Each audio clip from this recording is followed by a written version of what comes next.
Boa noite a todos. Hoje, 14 de março de 2017, nós estamos reunidos para estudarmos a obra Obreiros da Vida Eterna. E hoje nós vamos iniciar o capítulo 16, Exemplo Cristão. O capítulo passado retratou exatamente todo o processo da desencarnação do nosso irmão Dimas. O André Luiz esteve no cemitério e se deparou com a presença de espíritos dentro do cemitério, que são vampiros, que buscam fluido vital, de alguns cadáveres que ainda consta fluido vital. Só os cadáveres, os corpos, que não há uma proteção, um acompanhamento, eles se aproximam e retiram a vitalidade. Você vai me perguntar, o que acontece com o espírito? Como o espírito desencarnado, quase sempre, devido ao apego à matéria, ainda está ligado ao corpo físico, o fato dele retirar a vitalidade que ainda habita naquele corpo faz com que o espírito sinta tudo. Por quê? Porque ele ainda está ligado ao corpo físico. Nos deparamos com aquele caso daquela jovem, lembra da borboleta saltitante? 30 e poucos anos, aquela confusão que ela estava, vinculada ao corpo, sem saber que estava morta, acreditando que estava num pesadelo. Tem um outro caso de um senhorzinho também, vocês lembram? Qual era a encrenca dele? Então, e aí André, principalmente com a jovem de 30 e poucos anos, questionou, poxa, como vamos deixá-la nessa situação? Meu amigo, está presa, ligada, é um ato de proteção, porque se soltar, ela vai para a casa do marido, do filho, e vai deixar todo mundo doido lá. Então deixa ela aqui ligada até acabar a vitalidade, ela conseguir se recuperar, até ela entender que já está desencarnada. Não tem pressa não. Isso faz parte do tratamento dela. A enfermidade faz parte do tratamento dela. Essa dor faz parte do tratamento. Ok? Foram muitas lições, né? E aí nós aprendemos muito como devemos nos comportar no momento do velório. E quando adentrarmos em um cemitério. Então vamos começar? Nós vamos nos deparar aqui com o Fábio. O Fábio era aquele que estava com a tuberculose. Bora lá então? De conformidade com o roteiro de serviço traçado pelo assistente, Hipólito e Luciana, vocês lembram da Luciana? Médica, clarividente. Hipólito desencarnado, Luciana também, tá? Ficariam na casa transitória, nós já estudamos sobre a casa transitória, atendendo às necessidades prementes de Dimas, recém-liberto, enquanto nós ambos acompanharíamos Fábio em processo de desencarnação. Então agora nós vamos para o segundo processo da desencarnação. Fábio permanece em excelente forma. Esclareceu-nos o orientador. E não exigirá cooperação complexa.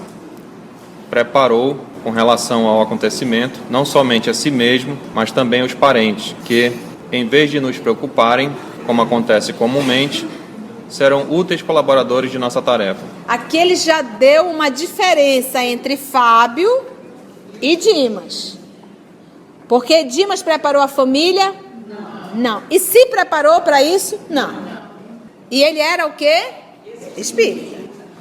Fez todo o serviço de caridade, atendia todo mundo, fazia o serviço social, se melhorou, fez o trabalho, mas esqueceu de tratar desse lado, desse detalhe, que um dia ele ia desencarnar, que ele teria que deixar a sua família, e esqueceu de preparar a própria família para isso. E aí o que está acontecendo? Dimas está dando trabalho no mundo espiritual. Porque você dá trabalho. Esse caso aqui ele já diz, olha, não somente, olha só, preparou com relação ao acontecimento. Qual é o acontecimento? Desencarnação. Não somente a si mesmo, mas também os parentes. Que em vez de nos preocuparem, vocês viram o trabalho que Dimas deu? Por isso que ele diz, em vez de nos preocuparem, como acontece comumente. Serão úteis colaboradores de nossa tarefa. Passa a ser um colaborador. Falava Jerônimo com sólida razão, porque, em verdade, mostrava-se Dimas em lastimável abatimento. Lastimável abatimento. Dimas, apesar da fé que lhe aquecia o espírito, as saudades do lar infundiam-lhe inexprimível angústia. Qual é o primeiro mandamento do Decálogo? Amar a Deus sobre todas as coisas. E todos nós aqui presentes, olha o dedinho, sabemos que iremos desencarnar. Sabemos que não vamos levar nem esse corpinho que a gente leva todo final de semana para o salão e deixa a maior grana lá. Verdade? Vai para a academia, malha, vai ficar. Fica tudo. O fofo que tu acha que é teu, vai ficar. A fofa que tu acha que é tu, também vai ficar. E os fofinhos também ficam. Tudo, o teu carro, vai ficar. Você não vai precisar dele. Tudo, você está entendendo? Então nós sabemos disso, mas o apego às coisas e às pessoas. Então é começar, a gente tem que pensar nisso. A gente ia falar brincando, mas isso é sério. Nós temos que começar todos os dias a pensar nisso. E se eu for embora hoje? Se eu sair daqui hoje? Tchau e bênção. Não olha para trás. E isso e aquilo outro, problema de quem ficou na terra. E minha filha, vai dar um jeito. Por isso que tu saiu de lá, que é para ela dar um jeito. Porque tu lá, tu atrapalha a evolução. Porque às vezes nós atrapalhamos a evolução do outro. Com essa mania de proteger demais. Verdade? As saudades do lar infundiam-lhe inexprimível angústia. Às vezes, fim da conversação serena em que se revelava calmo e seguro nas palavras, punha-se a gemer. Olha, gente, as palavras são fortes. A gemer doridamente, chamando a esposa e os filhos. Inquieto. Em tais momentos, tornava aos sintomas da moléstia que lhe vitimara o corpo denso.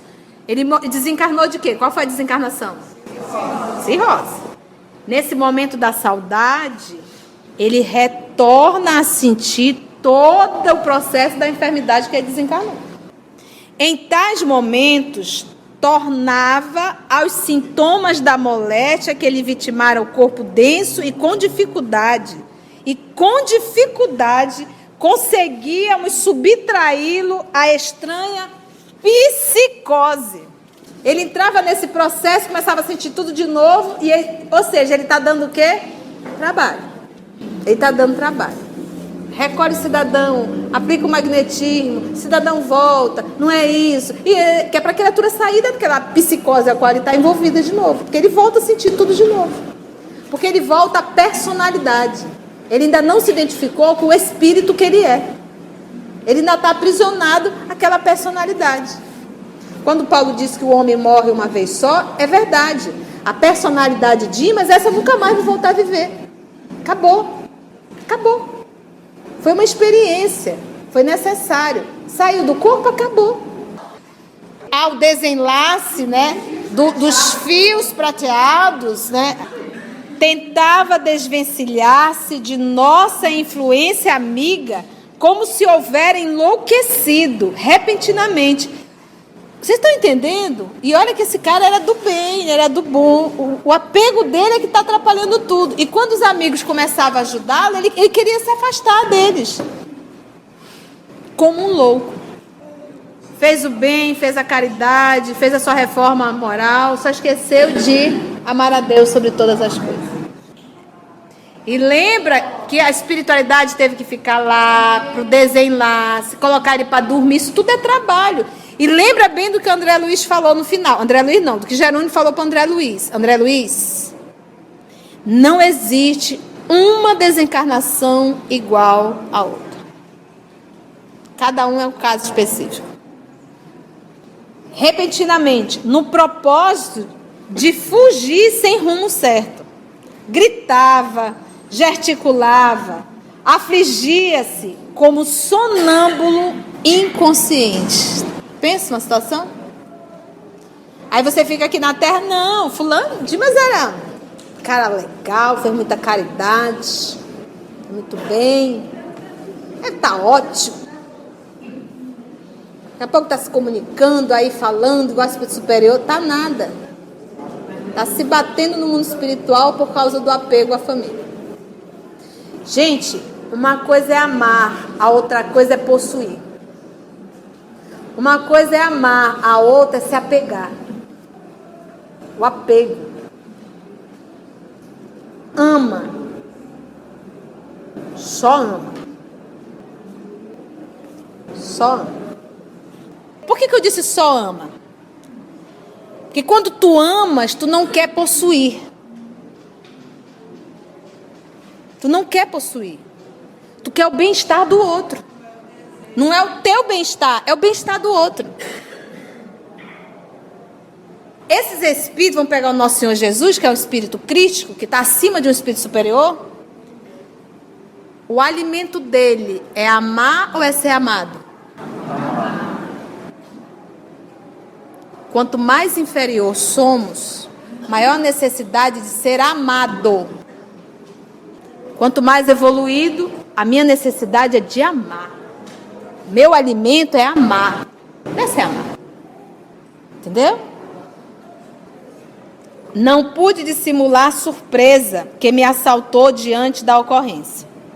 Se estivéssemos tratando com criatura alheia aos serviços da espiritualidade superior, compreensível seria o quadro que se desenrolava aos nossos olhos.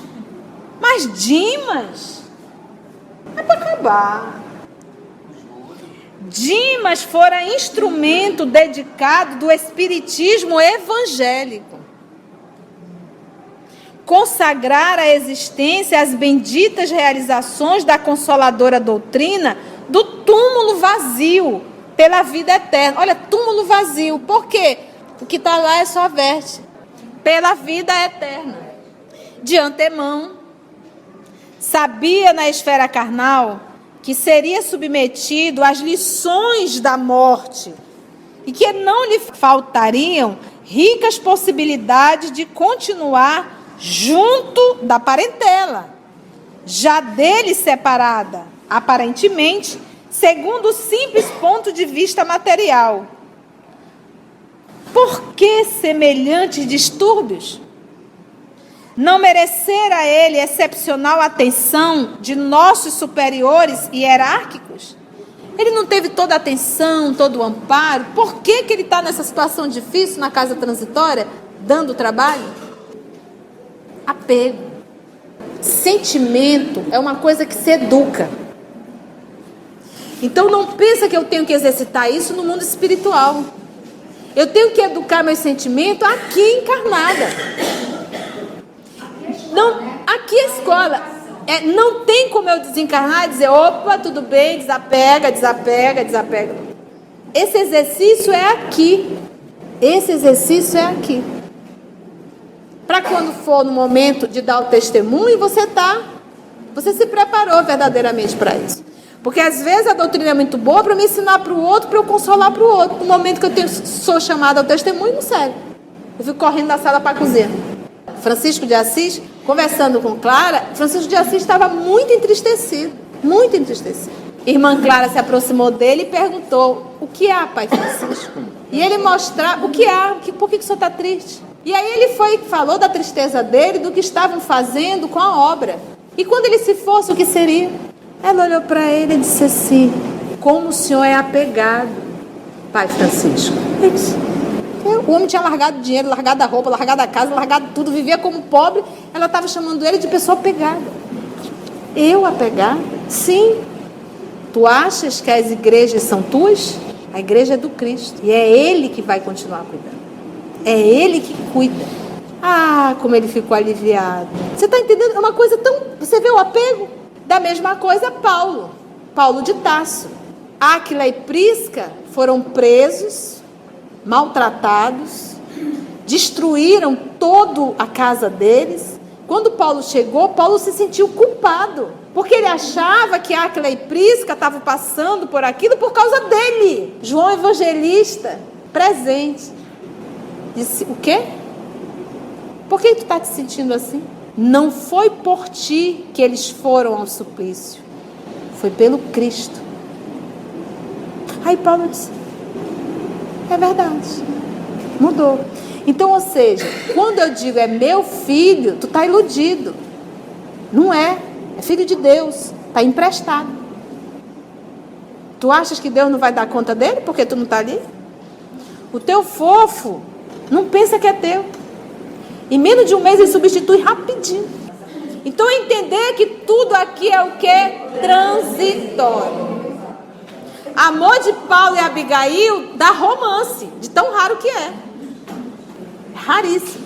E nós percebemos isso aqui. Desencarna um, o outro rapidinho. Ou ele ou ela. Não há um vínculo, não há um comprometimento. Não há. O amor, realmente, verdadeiramente, quando é o amor, quando um vai, o outro fica aqui, realmente continuando amando. Então não se iluda não, tá?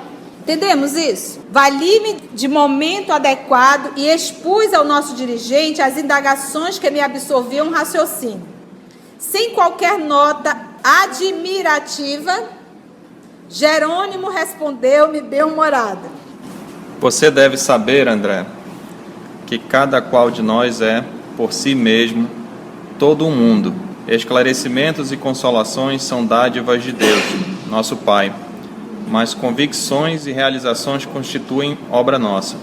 Cada servidor tem a escala própria de edificações, na tábua de valores imortais. Você deve saber, André, que cada qual de nós é por si mesmo todo um mundo. Cada um de nós aqui estamos ouvindo essas lições, estamos? Em cada um de nós ela cai diferente. Porque cada um de nós temos dentro de nós um mundo. De repente vai ter uns que vai sair por aquela porta diferente mesmo. Tem outros que vai sair mais ou menos diferente, tem outros que vai sair sem nada. Só rindo da parte boa. Não vai. Porque cada um de nós somos um mundo. Níveis de consciência, de entendimento, de maturidade espiritual. Esse é o primeiro ponto. Ele está dando essa dica falando de quem? De Dimas. Ele diz: esclarecimentos e consolações são dádivas de Deus, nosso Pai. Agora vem: mas convicções e realizações constituem obra de quem? Nossa. Então a tua convicção do que tu estuda, porque Deus nos dá o esclarecimento e a consolação, mas as convicções e o trabalho na realização, isso é responsabilidade nossa. Papai do céu não vai vir fazer, não. Ele nos dá todos os recursos para fazer. Cada servidor tem a escala própria de edificações, na tábua de valores imortais. A Assembleia de Aprendizes receberá a mesma bagagem de ensinamentos, de modo geral, organizada para todos os indivíduos que a integram. Diferenciam-se, porém, os alunos na série do aproveitamento particular. Opa! O mérito não é patrimônio comum, embora seja a glória do cume, a desafiar todos os caminheiros da vida para a suprema elevação. Dimas foi destacado discípulo do Evangelho, principalmente no setor de assistência e difusão, mas, quanto a si mesmo, não fez aproveitamento integral das lições recebidas. Espalhou as sementes da luz e da verdade, dedicou-se largamente à causa do bem, merecendo, por isso mesmo, socorro especialíssimo. Contudo, no campo particular, não se preparou suficientemente, qual ocorre à maioria dos homens. Prendeu-se demasiadamente às teias domésticas, sem maior entendimento. Conferiu excessivo carinho à roda familiar, sem noção de equidade no caminho terrestre. Certamente, sob o ponto de vista humano, consagrou-se o necessário à companheira e aos rebentos do lar, mas se lhes prodigalizou muita ternura, não lhes proporcionou todo o esclarecimento de que dispunha, libertando-os da esfera pesada de incompreensão. E agora, muito naturalmente, sofre-lhes o assédio. A inquietude dos parentes atinge-o por intermédio dos fios invisíveis da sintonia magnética. Aí volta a aula do Pensamento e Vida sobre a vontade, quando ele fala dessa ligação, que ele diz que não tem como derrogar essa lei. Bora lá, vamos aprender aqui com Dimas? Ele diz assim, olha, a Assembleia de Aprendizes receberá a mesma bagagem de ensinamentos. Todo mundo está recebendo aqui de forma o quê? De igual. De modo geral, organizada para todos os indivíduos que a integram. Aí vem aqui, ó. Diferenciam-se, porém, os alunos na série do aproveitamento de ordem o quê? Particular. O ensino é dado, mas cada um... O mérito não é patrimônio comum. Não é patrimônio comum. Embora seja a glória do cume. A desafiar todos os caminheiros. Quem são os caminheiros? Da vida para a suprema elevação. Ele poderia ter mérito de estar muito bem, isso, aquilo, outro. Isso é para todos? Não. Apesar de que o objetivo final é esse, o cume, a glória é esse. Era ele estar muito bem.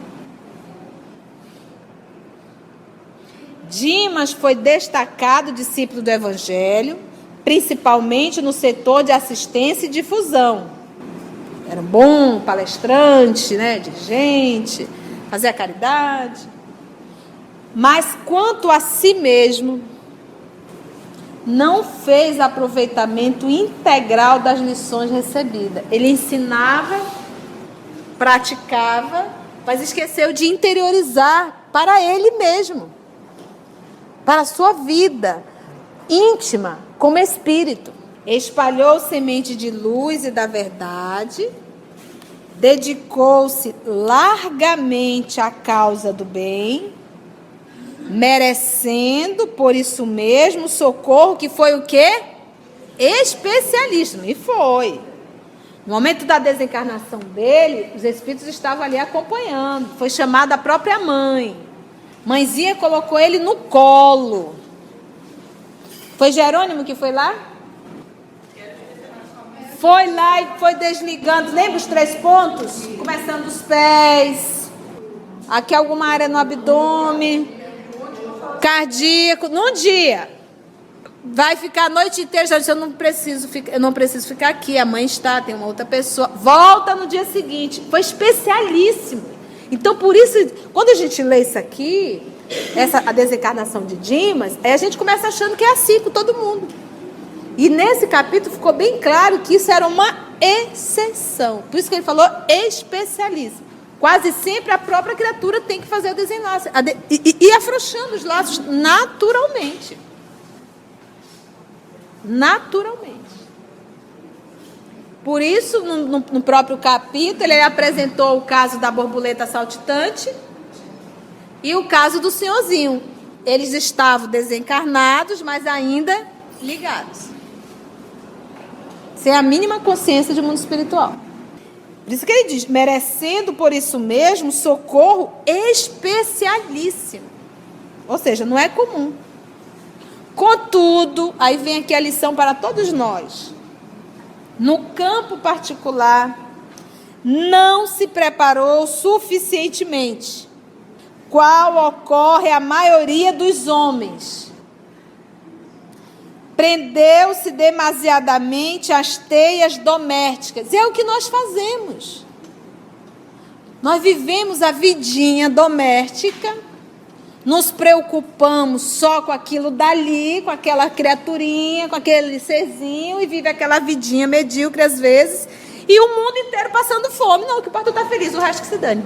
É mais ou menos isso. Não era o caso dele, ele se preocupou. É o protecionismo demais. Protecionismo demais. Carinho em demasia. Excessos, né? Com esse excesso de cuidado, esse excesso de de aconchego, os excessos, ele fez com que o quê? Os seus familiares se tornassem o quê? Dependente emocionalmente dele. Ele era tão legal, que os filhos e a esposa estão desesperados com a ausência dele. Isso não quer dizer que a gente tem que ser não tão legal, não, que a gente tem que ter equilíbrio. Porque às vezes nós sentimos prazer em saber que o outro depende de nós. Tem mulheres então que dizem assim, de boca cheia, ixi, ele não sabe nem onde fica o garfo. Era bom que soubesse. É interessante isso aqui. No campo particular, ele não se preparou. Qual ocorre a maioria dos homens, prendeu-se demasiadamente às teias domésticas sem maior entendimento. Conferiu, olha aqui a palavra, excessivo carinho à roda familiar. Tá aqui, não sei o que estou falando não. Quem está falando é quem? Jerônimo. Mentor espiritual. Acho que dá para a gente confiar nele, né? Sem noção de equidade, de igualdade, sem noção. No caminho de ordem o quê? Terrestre. Certamente, sob o ponto de vista humano, consagrou-se o necessário a companheiro e aos rebentos do lar. Mas, se lhes, esse prodigalizar é desperdiçar mesmo. Desperdiçou muita ternura. Não lhes proporcionou todo o esclarecimento de que ele dispunha. Dimas. Libertando-os da esfera pesada de incompreensões. Me faz lembrar muito eu acho que o dela é Alcione, não é nem Alcione, que é a filha de Peixotinho. Ela mesma conta isso, você vai ver no YouTube. O vídeo, ela dando uma entrevista, e ela conta que quando o Peixotinho, o pai dela, desencarnou, a mãe pegou o pai no colo, porque ele estava muito magrinho, os filhos todos, acho que eram 9 filhos, todos em torno do pai. E aí ela disse assim, o passarinho acabou de se libertar da gaiola.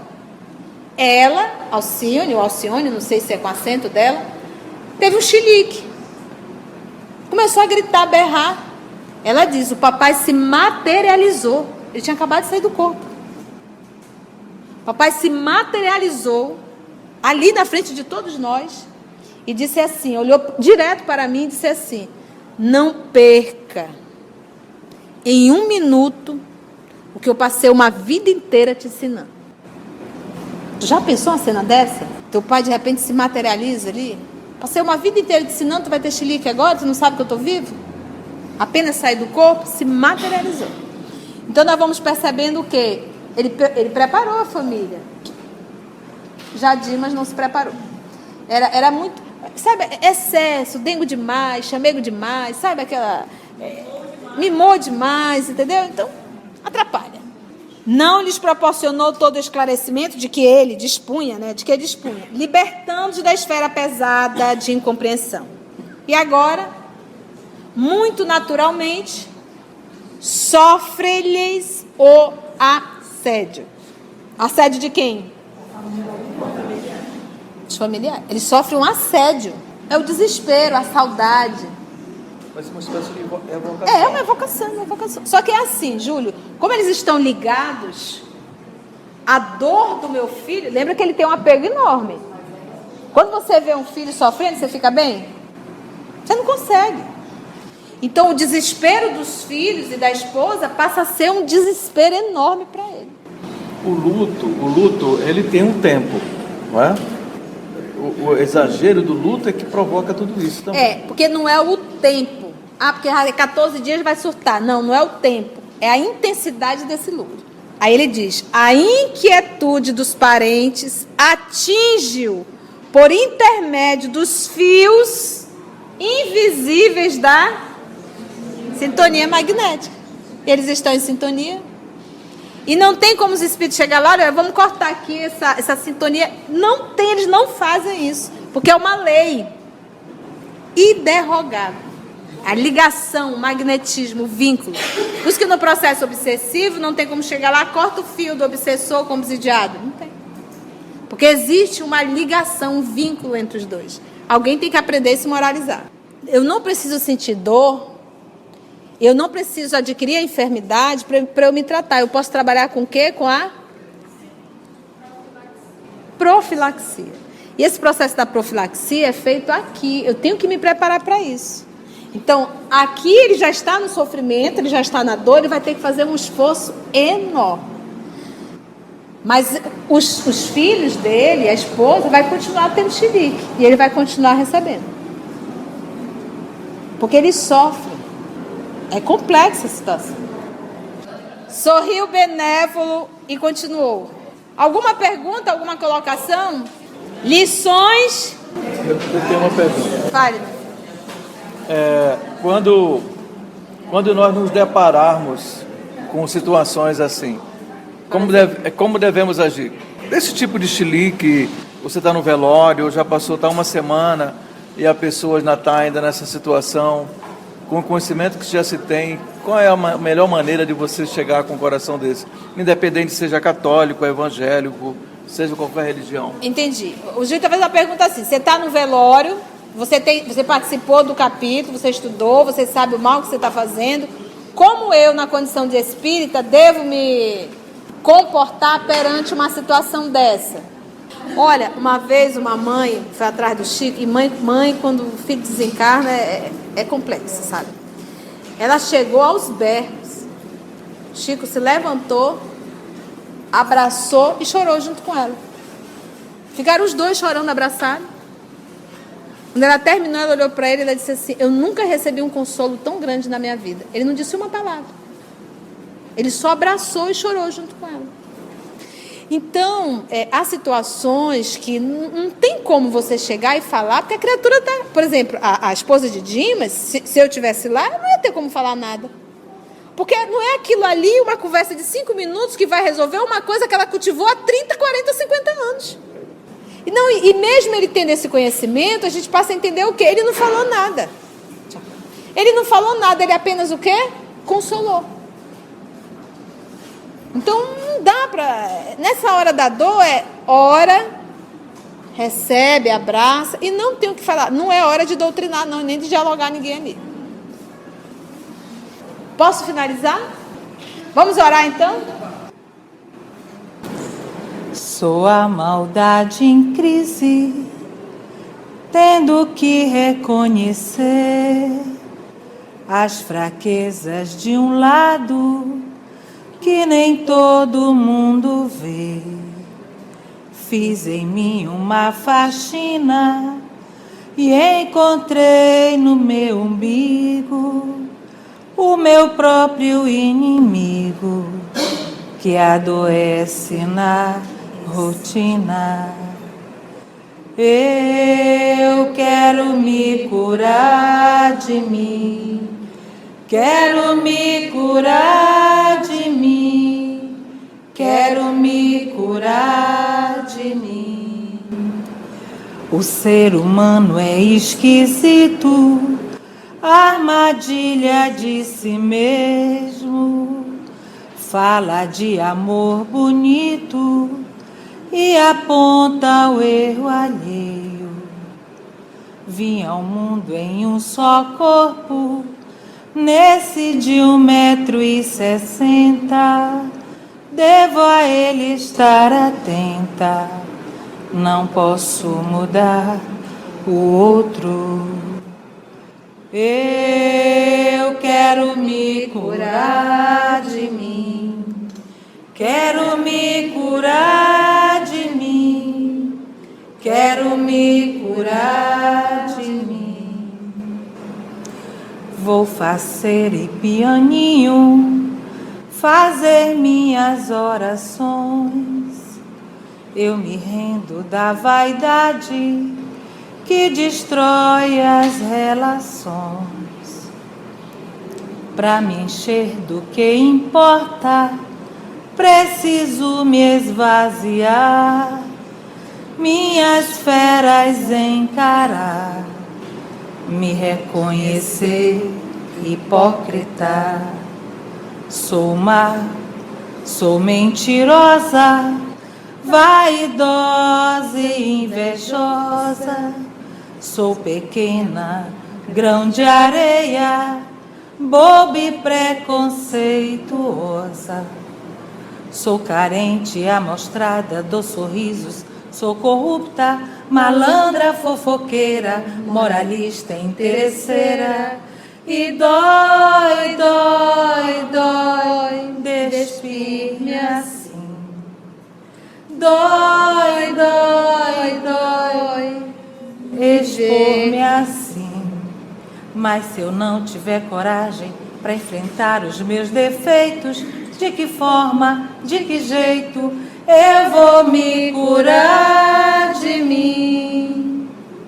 Se é que essa cura há de existir, não sei, só sei que a busco em mim, só sei que a busco me curar de mim, me curar de mim, me curar de mim.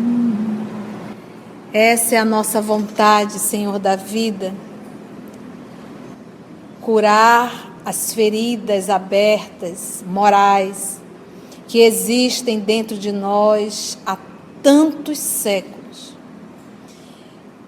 E através do estudo, percebemos, Senhor da vida, que essa doutrina, a tua doutrina, as lições que o Senhor nos trouxe há mais de 2000 anos, são os recursos necessários para que nós possamos curar a ferida moral, do egoísmo, da vaidade, da maledicência, da sexolatria, e tantos outros comportamentos quase sempre perversos.